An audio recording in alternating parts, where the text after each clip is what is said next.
역대상 10장에 들어오면 갑자기 지금까지 9장까지 족보를 기록하다가 사울의 죽음에 대해서 기록하고 있습니다. 사실 역사에 어떻게 기록되고 어떻게 평가되느냐가 참 중요하죠. 왜냐하면 사람은 살아갈 때 사실 평가받기는 참 어렵습니다. 왜냐하면 그냥 보여지는 것만 평가되기 때문에 그렇죠. 그래서 우리는 역사를 통해서 한 인물들을 조명하게 될 때 그 인물이 참 어떤 인물인가, 또 그 평가가 참 중요하다 생각됩니다. 여러분의 평가는 어떨까요? 또 저의 평가는 어떨까요? 사실 두렵긴 하죠. 왜냐하면 지금 이때 평가보다 죽고 난 이후에 또 우리를 기억하는 사람이 있다면 평가를 해줄 거예요. 사실은 우리가 TV에 많이 나오는 그런 정치인이나 유명한 사람은 아니더라도 적어도 우리 자녀들에게 우리를 평가받을 거잖아요. 또 이웃에게, 친구들에게 적어도 우리가 평가를 받을 겁니다. 그리고 또 교회 안에서는 또 믿음의 형제자매들이 나중에 우리 권사님 기억하면서, 우리 장로님 기억하면서, 우리 집사님 기억하면서 이렇게 추억하는 것들이 있잖아요. 그래서 아름다운 추억으로 남으면 참 좋겠다. 아름다운 평가로 받았으면 참 좋겠다. 그래서 참 믿음으로 열심히 살아가려고 노력했다. 하나님 붙잡으려고 노력했다. 하나님 앞에 영광 돌리려고 노력했다. 교회를 위해서 참 헌신했다. 우리 성도들에게 아름다운 어떤 내용들을 가졌으면 좋겠다. 이런 평가가 참 중요하다 생각합니다. 사실 오늘 말씀 보면 사울의 죽음에 대해서 짤막하게 기록하면서 사울의 어떤 정치적인 평가가 없어요. 그러니까 사울이 얼마나 정치적으로 잘했는지, 사울이 업적이 어떤 거냐, 이렇게 평가가 없이 역대기에서는 그냥 사울이 죽은 이 사실, 왜 죽었는지, 이런 어떤 그 사울의 마지막에 참 비참한 모습을 보여줍니다. 오늘 말씀 첫 번째 생각한 거는 사울의 죽음에 대해서 어떻게 기록하고 있는가, 그것이죠. 우리 1절부터 5절 천천히 다시 한번 읽어보겠습니다. 블레셋 사람들과 이스라엘이 싸우더니 이스라엘 사람들이 블레셋 사람들 앞에서 도망하다가 길보아 산에서 죽임을 당하여 엎드러지니라. 블레셋 사람들이 사울과 그 아들들을 추격하여 블레셋 사람들이 사울의 아들 요나단과 아비나답과 말기스와를 죽이고 사울을 맹렬히 치며 활 쏘는 자가 사울에게 따라 미침에 사울이 그 쏘는 자로 말미암아 심히 다급하여 사울이 자기의 무기를 가진 자에게 이르되 너는 칼을 빼어 그것으로 나를 찌르라. 할례받지 못한 자들이 와서 나를 욕되게 할까 두려워하노라. 그러나 그의 무기를 가진 자가 심히 두려워하여 행하기를 원하지 아니하매 사울이 자기 칼을 뽑아서 그 위에 엎드러지니 무기 가진 자가 사울이 죽는 것을 보고 자기도 칼에 엎드려 죽으니라. 아멘. 블레셋 사람들이 쳐들어왔어요. 그리고 사울과 함께 싸우고 있습니다. 그러면서 이스라엘 사람들과 블레셋 사람들이 싸우다가 사울이 이제 길보아 산에서 이제 그 북동쪽에 보면 길보아 산이 있습니다. 북쪽에 갈릴리 가기 전에 길보아 산이 있는데 이 길보아 산에서 이제 싸우다가 패한 거예요. 그러면서 결국 이 먼저 사울의 아들들 요나단과 아비나답과 말기수아가 죽임을 당합니다. 그리고 이제 맹렬히 싸우다가 사울이 이제 막 도망가는 거죠. 그래서 막 활 쏘는 사람들이 추격하면서 엄청나게 활을 쏠 거 아니에요. 그러니까 사울이 결국 이 두려움 때문에 자기 무기 가진 자에게 나를 찌르라, 나를 죽여달라. 블레셋 이 할례받지 못한 자에게 내가 죽는 이 치욕을 당하기 싫다 얘기한 거잖아요. 그런데 그 신하가 사울의 그 무기를 든 자가 어떻게 왕을 죽이겠어요? 그러지 못하니까 사울이 결국 자기 칼에 자기가 이게 넘어져서 결국 자살을 했다는 얘기잖아요. 그리고 그 옆에 있었던 이 무기를 든 자도 참 어떻게 보면 도망가도 될 만한데도 불구하고 충신이었던 것 같아요. 그래서 자기도 따라 죽는 이 결과가 오늘 본문에 나와 있죠. 참 이 모습을 보면 참 전쟁의 그 참혹함을 보여주기도 하고 또 인생의 말로가 이렇게 비참하게 끝나는가 생각해 보기도 하고 또 권력이라는 것이 얼마나 허망된가라는 생각을 보는 거죠. 그래서 하나님이 우리에게 많은 주신 것들이 있잖아요. 어제는 사명에 대해서 생각해 봤는데 하나님이 우리에게 주신 이 사명들 하나하나가 참 소중하다는 거죠. 그래서 우리 직업도 소명이기 때문에, 사명이기 때문에 나에게 주신 어떤 직업이든 우리 가정이든 삶이든 우리도 이 세상에 살다 보니까 때로는 뭐 잘못하는 게 없을 수가 없잖아요. 그럼에도 불구하고 잘못을 했으면 하나님 앞에 정말 세리처럼 가슴을 치며 통회하는 사람, 하나님, 제가 하나님 앞에 죄를 지었습니다. 용서해 주세요. 그러면서 진실되게 살아가는 게 참 그리스도인의 모습인 것 같아요. 그런데 그렇지 못한 사람들이 너무 많다 보니까, 그런데 그렇지 못한 사람이 마치 막 이렇게 승승장구한 것처럼 보이니까 시대가 혼탁해지는 것 같아요. 그렇죠? 요즘에 TV도 그렇고 어제 구속된 한 국회의원도 마찬가지잖아요. 마치 사실 예전에 강원랜드 사건에서 사실 구속되고 재판을 넘겨져서 했어야 되는, 다 아는데 그래서 어떻게 미꾸라지처럼 잘 빠져나갔고, 요즘에는 어제는 뭐 결국 구속영장이 청구됐대, 인용이 됐더라고요. 그래서 구속됐어요. 현역 국회의원 중으로는 이 국회의원 처음으로 구속된 의원입니다. 통일교에서 1억을 받고 그것밖에 안 받았겠어요? 정말 눈에 보이지 않는 많은 것들이 있었을 것입니다. 그런데 마치 안 받은 것처럼, 죄가 없는 것처럼, 그러니까 우리 사회는 그런 것 같아요. 정말 이게 보면 죄를 지어도 오히려 더 떳떳한 것 같고 이런 것 같아요.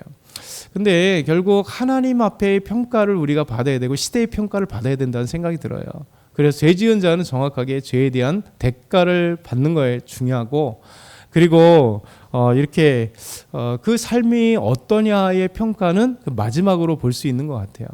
사울도 마찬가지 않겠어요? 하나님 앞에 왕이었으면 뭐 하겠어요? 그래서 지금까지 엄청난 권력을 40년 동안 통치한 거거든요. 사울이 실패를 보겠다 생각하지만 사울의 통치가 짧은 기간이 아닙니다. 사울이 40년, 그 다음을 잇는 다윗도 40년, 솔로몬도 40년이에요. 그러니까 다윗과 솔로몬은 뭐 워낙 하나님 앞에서 귀한 사람이었고, 특별히 다윗은 정말 믿음의 사람이었고 이스라엘 왕 중에 가장 위대하고 훌륭한 왕이니까 다윗 왕이 통치가 되게 긴 것처럼 느껴지지만 사울 왕도 40년이에요. 그러니까 40년의 통치가 이렇게 말로가, 비참한 말로가 되어지는 거죠. 여러분, 사울의 말로가 더 비참한 게 오늘 말씀 보면 읽다가 참 가슴이 아팠어요. 보면 우리 9절부터 10절 한번 볼까요? 9절부터 10절 같이 한번 읽어보겠습니다.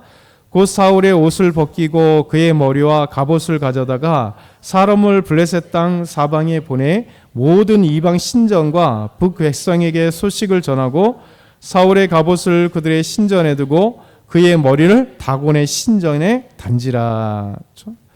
여러분, 이거 자살하고 그냥 그것을 끝나는 것 같은데 사울이 그의 죽음 이후에 치욕을 경험합니다. 사후에도 치욕을 경험해요. 이 블레셋 사람들이 그렇죠? 맹렬하게 싸우다가 사울의 아들들이 죽었다는 소식을 듣고, 또 사울의 죽었다는 소식을 듣고 사실 회군해야 되잖아요. 전쟁에 승리했으면 그 땅을 차지하던 회군하는 것이 마땅한 거예요. 그리고 더더군다나 상대방의 그 적장이든 상대방 왕이든 죽으면 그 시신을 건드리지 않는 것이 서로에 대한 예우입니다. 근데 블레셋 사람들이 사울의 죽음에 대해서 듣더니 그의 머리와 갑옷을 가져간 거예요. 그 머리를 왜 가져갔을까? 잘랐다는 거 아니에요. 신체를 훼손했다는 얘기입니다.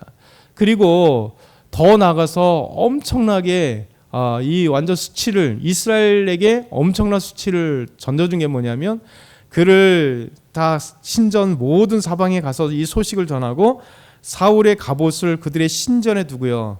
우리가 승리했다는 거예요. 우리 신이 승리했다는 겁니다. 그러니까 이스라엘의 하나님 여호와가 졌다는 얘기예요. 왜냐하면 전쟁은 신과 신들의 전쟁이었거든요, 과거에.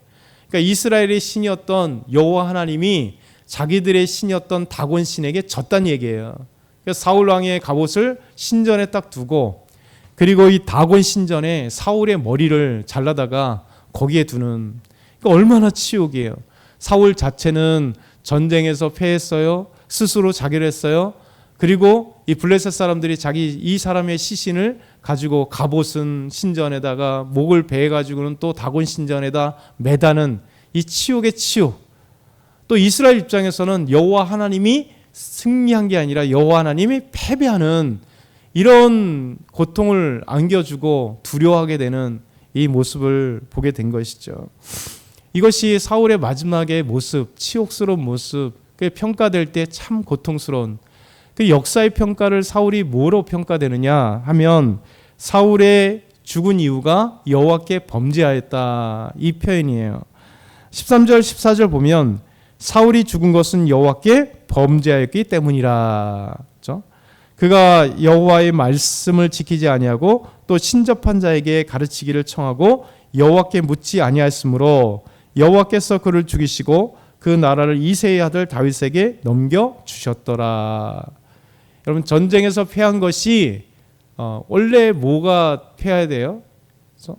무기가 적거나, 그렇죠? 전쟁에서 패하면 결국 수적 열세거나 결국 그걸로 평가되는 것이잖아요. 그렇죠? 지금 뭐 우크라이나, 러시아 이 전쟁하고 있는 가운데 항상 평가는 뭡니까? 대외적인 거든 내외적인 거든 뭐 군사력이 우위든 뭐 이런 걸로 평가되는 거잖아요.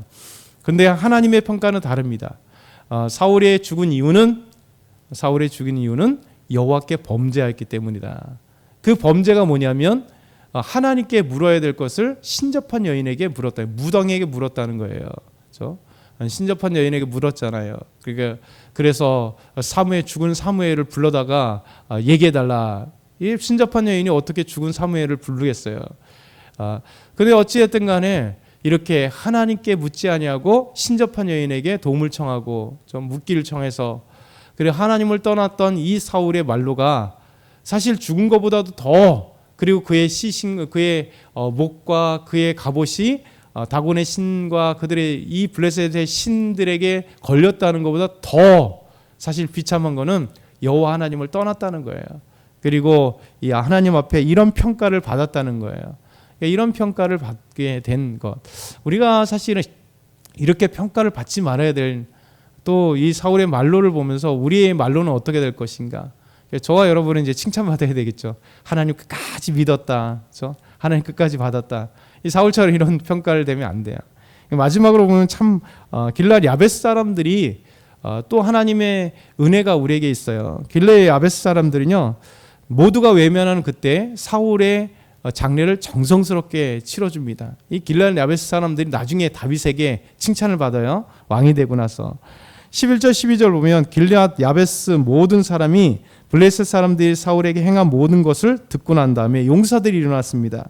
그리고 사울의 시체와 그의 아들들의 시체를 거두어 야베스를 가져다가 그곳 상수리 나무에 그 해골을 장사하고 7일 동안 금식해주는, 모두가 외면하고 모두가 떠난 그 자리에 길르앗 야베스 사람들이 사실 그 전에 사울에게 좀 은혜를 입었거든요. 그래도 멋진 사람들이잖아요. 누가 지금 블레셋 사람들을 두려워해서 이스라엘 사람들도 사울의 시신과 그의 아들들의 시신을 거두지 못하는, 사실 전쟁에서는 거둬주는 것이 마땅하잖아요. 근데 길르앗 야베스 사람들은요, 이 정말 두려운 시간 속에서도 그들이 자기들에게 은혜를 베풀었던 그 사울 왕의 그 은혜를 잊지 않고 참 아름답게 그 전장으로 달려가서 그들의 시신을 거두어 자기의 야베스 땅으로 자기 데리고 와서 그곳에서 장례해주고, 그것이 끝나는 게 아니라 7일 동안 애곡해주는 그런 일들이 길르앗 야베스 사람들의 참 모습을 또 우리에게 보여주면서 참 세상은 야박하지만은 않다. 야박하지만은 않다. 또 이런 귀한 사람들이 있다라는 사실을 우리에게 또 한번 희망의 소식으로 전달해 줍니다. 오늘도 이 말씀을 보면서 사울의 이 비참한 최후가 우리가 최후가 되지 않도록, 역사의 평가가 이런 평가가 우리가 받지 않도록 우리는 하나님을 섬겼더라는 평가, 하나님 앞에 기쁜 일을 행했더라는 평가를 저와 여러분 다 받기 소망합니다.